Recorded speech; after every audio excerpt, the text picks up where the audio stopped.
Hello everyone and welcome back to another blog. ये है मेरा साउथ इंडिया रोड ट्रिप का day 2 and day 2 and day 3 complete मैं Hampi explore करने वाला हूँ। मैंने ये रोड ट्रिप स्टार्ट किया है पुणे से एंड अभी मैं बाई बाइक मैं हम्पी आ गया हूँ। अगर आपने वो ब्लॉग नहीं देखा है तो ब्लॉग अभी आप जाके चैनल पे एक्सप्लोर कर सकते हो। अगर मैं हम्पी के बारे में थोड़ा डिटेल बताऊँ आपको तो करेंटली हम्पी एक वर्ल्ड हेरिटेज साइट है एंड सदियों पहले जब विजयनगर साम्राज्य हुआ करता था, जो कि एक बहुत ही पावरफुल साम्राज्य था, ये उसकी राजधानी थी और साउथ इंडिया का पूरा जो शासन था दक्षिणी भारत का, वो यहीं से कंट्रोल होता था। तो बहुत कुछ है हम्पी में एक्सप्लोर करने के लिए। चलते हैं और स्टार्ट करते हैं अपना हम्पी सीरीज़। हेलो गाइस, सो अभी हम हैं हज़ारा राम टेम्पल में, जो कि ये 15वीं शताब्दी में विजयनगर के साम्राज्य में उन यहाँ के राजाओं द्वारा बनवाया गया था। ये अपने टाइम में एक निजी मंदिर हुआ करता था राजा महाराजाओं का, बट अभी क्योंकि हम्पी एक वर्ल्ड हेरिटेज साइट है तो अभी इसको पर्यटकों के लिए ओपन कर दिया गया है। इसका नाम हज़ारा रामा टेम्पल इसलिए पड़ा क्योंकि यहाँ पे राम जी की हज़ारों कहानियाँ इनके दीवार पे आपको दिखेंगी। अगर आप डिटेल्स नोटिस करोगे तो पूरी रामायण की कहानियाँ वॉल्स पे एकदम ऐसे प्रिंटेड है। तो बहुत ही अमेजिंग प्लेस है। अगर आप आ रहे हो तो यहाँ पे मस्ट विजिट मैं बोल सकता हूँ कि ये प्लेस है। यहाँ पे आपको बहुत छोटी से छोटी डिटेल्स दिखेंगी। अगर आप ऊपर में देखो तो बहुत बारीकी से इस मंदिर को बनाया गया है एंड बहुत ही amazing detail.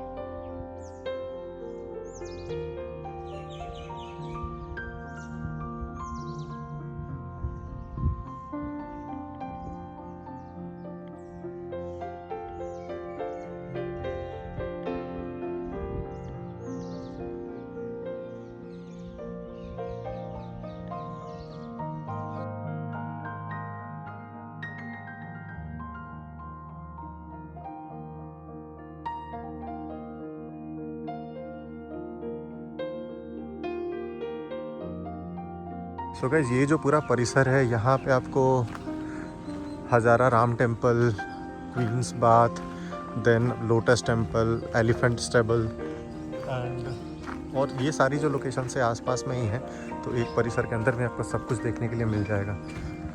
And I recommend कि अर्ली मॉर्निंग में आप आओ। यहाँ पे थोड़ी भीड़ कम रहती है। जब हम हज़ारा टेम्पल में आए तो यहाँ पे भीड़ हमें बिल्कुल कम मिली, तो आपके लिए बहुत अच्छा रहेगा वो। क्योंकि अभी देखो अब भीड़ बढ़ गई है क्योंकि ये पीक टाइम भी है, पीक सीज़न एक्चुअली, तो भीड़ काफ़ी अब होने लग गई है। ये lotus Mahal and elephant stable के अंदर जाने के लिए हमें टिकट लेनी पड़ती है। उसका पर पर्सन 35 रुपीज़ चार्ज है। मैं अभी अंदर आ गया हूँ। ये आपको अंदर का पूरा व्यू ऐसा दिखने वाला है एंड यहाँ से फिर हम जाएंगे। वो सामने में मुझे दिख रहा है, वो आपको अगर दिख रहा है तो ये है लोटस महल। लोटस महल शाही परिवार के आराम करने का एक जगह है जिसको इस तरीके से बनाया गया था कि यह गर्मी के दिनों में भी ठंडा रहता था। अभी हम एंटर कर रहे हैं एलिफेंट स्टेबल के प्रेमाइसेस में। सो एलिफेंट स्टेबल फेमस है यहाँ के थिक वॉल्स के लिए।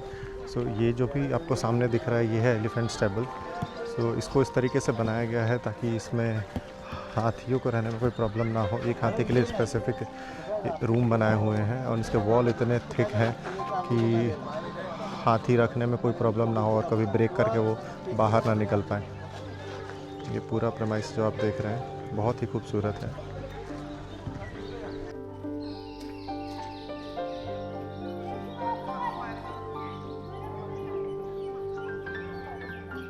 जब आप बाहर निकलोगे लोटस महल से तो यहाँ पे एक म्यूज़ियम टाइप का है जो कि काफ़ी अच्छा है। पुराने जो स्कल्पचर हैं वो सब यहाँ पे रखे हुए हैं। अच्छी जगह है। आप यहाँ पे 10-15 मिनट 20 मिनट स्पेंड कर सकते हो।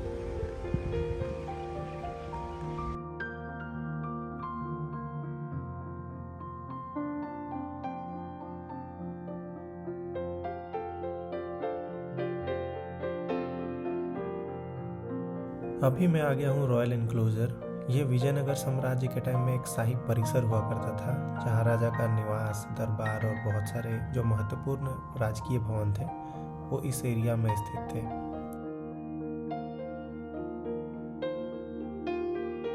अभी मैं जा रहा हूँ महानवमी डिब्बा, जो कि रॉयल एनक्लोजर के परिसर में ही स्थित है। ये जो महानवमी डिब्बा है, ये बेसिकली महानवमी नाम से ही आपको समझ में आ रहा होगा। यहाँ से राजा जो दशहरा दुर्गा पूजा का जो टाइम होता है, उस समय यहाँ पे कार्यक्रम हुआ करते थे, जैसे नृत्य, संगीत और खेलों का आयोजन हुआ करता था।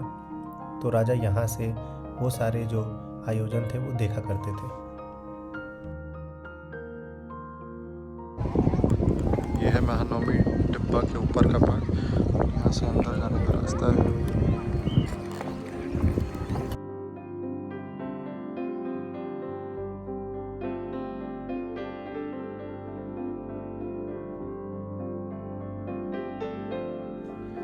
महानवमी डिब्बा से जैसे ही आप बाहर आएंगे तो आपको उसके एंट्री गेट के पास ही आपको दिखेगा ये मोनोलिथिक स्टोन डोर।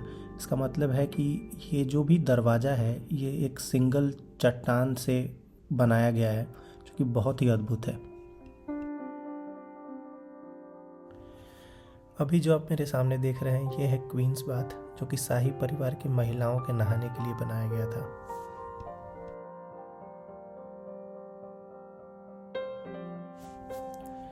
ये सब एक्सप्लोर करने के बाद मैं चला गया था अपने होटल थोड़ा सा रेस्ट करने, और अब रेस्ट करके अब निकलते हैं अपने नए लोकेशन की ओर। अभी मैं आ गया हूँ विरूपाक्षा टेम्पल में, जो कि हम्पी का बहुत ही फेमस लोकेशन है। विरूपाक्षा टेम्पल एक भगवान शिव को समर्पित एक बहुत ही प्राचीन टेम्पल है। ऐसा माना जाता है कि यह 7वीं शताब्दी से भी पहले का मंदिर है, जहाँ पे नियमित रूप से पूजा होती है। डिज़ाइनिंग्स वगैरह बनी हुई हैं, मूर्तियाँ बनी हुई हैं, ये देखो आप, बहुत अच्छा लग रहा है देखने में।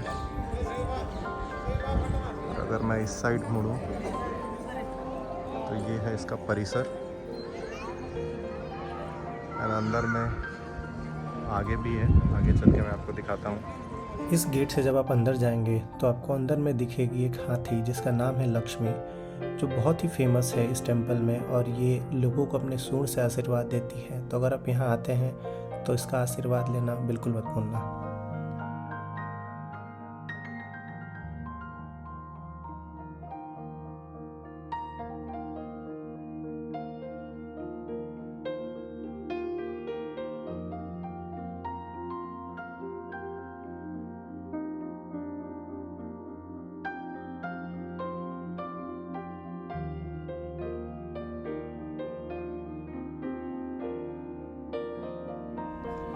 यहाँ से सीधे आगे जाने के बाद आपको एक दिखेगा बहुत ही यूनिक चीज़ विरूपाक्षा टेम्पल में, जिसे बोलते हैं पिन होल टेक्नोलॉजी। सो इसका कॉन्सेप्ट ये है कि यहाँ पे जो लाइट आपको दिख रही है, ये लाइट इस तरीके से पास होती है इस वॉल के छोटे से छेद से कि इसका पूरा मंदिर का जो गोपुरम का इमेज है वो इन्वर्टेड रूप में आगे वॉल पे बनता है।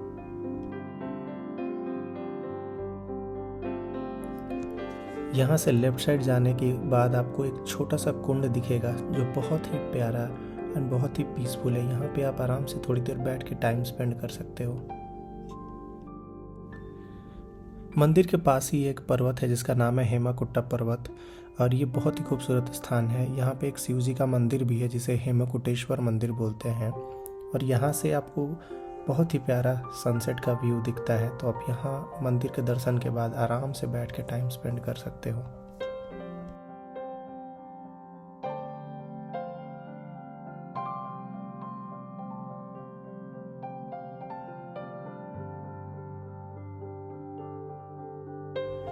ये प्यारा सा सनसेट देखने के बाद मैं आ गया था कड़लेकालु गणेशा महाराज के दर्शन करने। कड़लेकालु एक कन्नड़ भाषा का शब्द है जिसका मतलब चना होता है, और ऐसा मानना है कि गणेश की प्रतिमा का पेट चने जैसा गोल होने के कारण यहाँ के लोग इसे कड़लेकालु गणेशा बुलाते हैं।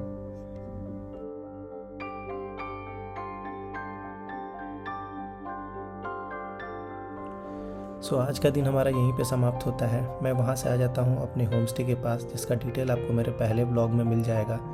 यहाँ मैं हैप्पी हम्पी कैफ़े में डिनर करता हूँ, जो कि बहुत ही प्यारा कैफ़े है, एंड यहाँ पे खाना भी बहुत अच्छा था एंड सर्विस भी काफ़ी अच्छी थी।